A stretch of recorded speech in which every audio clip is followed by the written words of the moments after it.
আসসালামু আলাইকুম, কেমন আছেন সবাই? আই হোপ সবাই ভালো আছেন। আলহামদুলিল্লাহ আমরাও মোটামুটি ভালোই আছি। আমি ফারজানা নতুন দিনে নতুন আরেকটি ব্লগ ভিডিও নিয়ে বরাবরের মতো আবারও হাজির হয়ে গেলাম।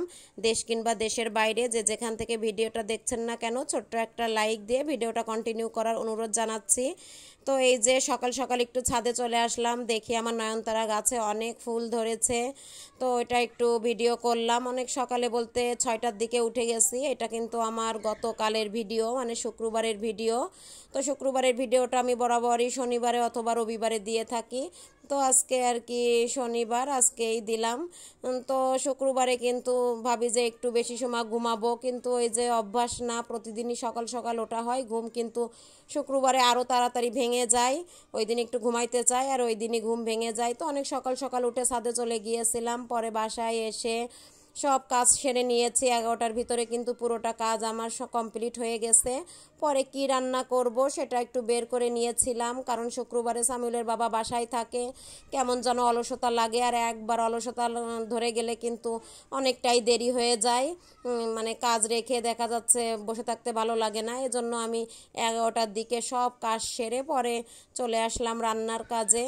তো রান্নায় কি কি রান্না করব দেখতেই পেলেন যে আমি পাঙ্গাস মাছ বের করে নিয়েছিলাম, কিছুটা ভুনা করব। আর সামিউলের বাবা ডাঁটা শাক নিয়ে এসেছিল, ওই ডাঁটা শাকগুলো মাছ দিয়ে রান্না করব।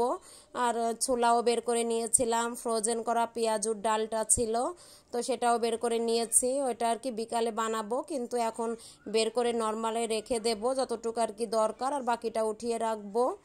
আর ডাঁটা শাকটা বরাবরই কিন্তু রান্না করি না, ভাজি করি। তো আজকে একটু রান্না করব। আর এখানে এই যে পাঙ্গাস মাছ ভাজি করব, এই ভুনা করব সরি, এই জন্য আমি মশলাটা ভালোভাবে কষিয়ে নিচ্ছিলাম। আর এই যে ফ্রোজেন করা সেই টমেটো ছিল ফ্রিজে, সেইগুলাই খাচ্ছি। কত সুবিধা হয়েছে, একদিন কষ্ট করে এই যে সারা মাসে আমরা কিন্তু সব তরিতরকারি যেগুলো সব আপুরা দেখেছি অনেক সবজি ফ্রোজেন করেছেন, আমিও করেছি। তো খুব সুবিধা হয়েছে রোজার মাসে, কারণ আমার মনে হয় কি রোজার মাসটাই যেন প্যারা লাগে বেশি অন্য অন্য দিনের থেকেও। ঠিক খাওয়াটা ঠিক আছে যে রাত্রে দুপুরে কোনো ঝামেলা থাকে না, তারপরেও যেন কাজ করে শেষ করা যায় না। অনেক মনে হয় যে রোজার মাসে আরও ঝামেলা লাগে আমার। তারপরে এই যে মাছটা ভুনা করে নিচ্ছিলাম, এটা আর কি সেহেরিতে খাওয়ার জন্য, অথবা এই রাত্রে এশার নামাজ পড়ে তারাবি পড়ে এসে খাওয়ার জন্য। এই জন্য দুটো তরকারি কিন্তু আমার রান্না করতে হয়, একটা তরকারি হলে কিন্তু হয় না। ইফতারি করার পরেও এই রাত্রের জন্য রান্না করতে হয়, যেহেতু সামিউলের বাবা খায় না, খেলে কিন্তু অতটা ঝামেলা ছিল না। আমি তো খাই না এই রাত্রে ইফতারি করার পরে, কিন্তু সামিউলের বাবা খায়। একটা তরকারি হলে হয় কি ওই রাত্রেও খেতে চাই না, এজন্য আমি অল্প করে হলেও কিন্তু দুইটা তরকারি রান্না করার চেষ্টা করি। আর তারপরেও দেখা যাচ্ছে থেকে যায় কিন্তু তরকারি। তো ভোনাটা হয়ে গেছে। আর এই দিকে এই যে ছোলাটা ভাজি করতে চলে আসলাম, ছোলাটাও ভাজি করে নিচ্ছিলাম। তো আলুটা আমার দিতে মনে ছিল না, সিদ্ধ আলু। তো আলু না দিলে কিন্তু ছোলাটা ভালো লাগে না। তো আমি ছোট ছোট পিস করে আর কিরকম করে কেটে নিয়েছি, নিয়ে পরে আর কি দিয়ে দিলাম ছোলার সঙ্গে। সিদ্ধ কিন্তু হয়ে গেছে, ছোলাটা ভালো করে ভুনা ভুনা করে নিয়েছি। আর দেখবেন যে রোজার সময় কিন্তু একটু দেখা যাচ্ছে মাংস ভোনা এইসব খেতেই কিন্তু ভালো লাগে, তরি তরকারি অতটা ভালো লাগে না। তারপরে ভর্তা, এটাও কিন্তু ভালো লাগে। যেহেতু সামিউলের বাবা ভর্তা খায় না, এই জন্য আরও ঝামেলা হয়, তরকারি রান্না করা লাগে, ঝোলের তরকারি খেতে চাই, এই জন্য আর কি ঝোলের তরকারি রান্না করি। তো ছোলাটাও ভুনা করা হয়ে গেল। আর এইদিকে ডাটাটা এই যে রান্না করতে চলে আসলাম। ডাটাটা কিন্তু আমি বরাবরই এরকম ছোট ডাটা ভাজি করি। তো আজকে ভাবলাম যে ভাজি না, একটু রান্না করি, রান্না করে দেখি কেমন লাগে। ডাটা শাকটা রান্না করলে কিন্তু আমার কাছে অনেক মজা লাগে, আগেও করেছি অবশ্যই। তো এই যে আলু দিয়ে দিয়েছি, একটা আলু দিলেও ভালো লাগে। তো ডাটা শাকটা অনেকই নিয়ে এসেছিল, 4 আটি, আমি এখানে 2 আটি কিন্তু রান্না করেছি অল্প করে, তারপরেও দেখা যাচ্ছে থেকে যাবে কিন্তু। আর এই যে ফ্রোজেন করা টমেটো দিয়ে দিলাম, খুব সুবিধা হয়েছে। আগে থেকে অনেক সবজি ফ্রোজেন করে রেখেছি, তাতে অনেক সুবিধা হয়েছে, কষ্ট করে কিন্তু আর নতুন করে মানে দেখা যাচ্ছে কোটাকুটি তারপরে ঝামেলা থাকে না, সব সময় পাওয়া যায় না যেসব জিনিসগুলো। আর পাওয়া গেলেও টুকটাক সবজি কিন্তু সারা বছরই পাওয়া যায়, কিন্তু শীতের যে সবজিগুলো ওরকম কিন্তু স্বাদ লাগে না। তো ফ্রোজেন করাতে সুবিধা হয়েছে, এইগুলাই বের করে রান্না করছি। তো আপুরা তো দেখেছি কত সুন্দর সুন্দর মানে সবজিগুলা অনেক সুন্দর করে ফ্রোজেন করেছেন, অনেক সুবিধা কিন্তু হয়েছে তাতে।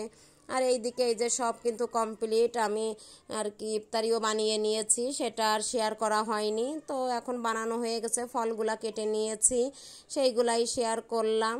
তো টুকটাক এই যে ফল, সামিলের বাবা বাইরে গেছিলো আর কি, শুক্রবার সময় পাই না, তো এই জন্য আর কি ওইভাবে কেনাকাটাও তেমন হয়নি রোজাতে। তো আজকে শুক্রবার বাইরে গেছিলো, টুকটাক কেনাকাটা করে নিয়ে এসেছে ফলগুলা। এই যে আর এখানে দেখতে পেলেন বিরিয়ানি, আর এখানে এই যে আর কি ইয়ে দিয়েছে, ফল দিয়েছে। এটা হচ্ছে পাশে এক ভাবিরা, তারা আর কি আয়োজন করেছে আবার কি ইফতারি দিবে সবাইকে, তো তারা দেখলাম দিয়ে গেল। আর আমি তো এইগুলা কেটে নিয়েছি, পরে দেখি যে এসে দিয়ে গেল, ইফতারি দিচ্ছে সবাইকে।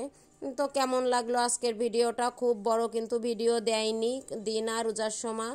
তো সবাই প্লিজ ভিডিওটা কন্টিনিউ করবেন, আর আপুরা ভাইয়ারা অবশ্যই অবশ্যই ছোট্ট একটা লাইক দিয়ে ভিডিওটা কন্টিনিউ করবেন। আর যারা নতুন ভিজিট করেছেন, আমার ভিডিও যদি কোথাও কোনো অংশ একটু হলেও ভালো লেগে যায়, আমার পাশে থাকতে চান, অবশ্যই চ্যানেলটা সাবস্ক্রাইব করে রাখবেন পরবর্তী ভিডিও দেখার জন্য। আর দয়া করে ছোট্ট একটা লাইক দিয়ে ভিডিওটা কন্টিনিউ করবেন, প্রথমেই দিয়ে নেবেন, তাহলে কিন্তু ভুলে যাবেন না। তো টুকটাক এই যে আজকে যে ইফতারিটা মানে বানিয়েছি আর কি, সেটাই শেয়ার করলাম। রোজা কিন্তু দেখতে দেখতে চলেই যাচ্ছে, আজকে দেখা যাচ্ছে রহমতের রোজা কিন্তু শেষ হয়ে গেছে, আর দেখতে দেখতে রোজাও চলে যাচ্ছে। আজকে 13টা রোজা কমপ্লিট হয়েছে, 14 নম্বর রোজা চলছে। তো সবাই বেশি বেশি নামাজ কালাম পড়বেন, দোয়া করবেন আমাদের জন্য, সবাই ভালো থাকবেন, সুস্থ থাকবেন, এই দোয়াই করি। তো সবার রোজা ভালো কাটুক, সবাই ভালো থাকেন, সবার সুস্থতা দান করে। আজকের মতো এখানেই বিদায় নিচ্ছি, আল্লাহ হাফেজ।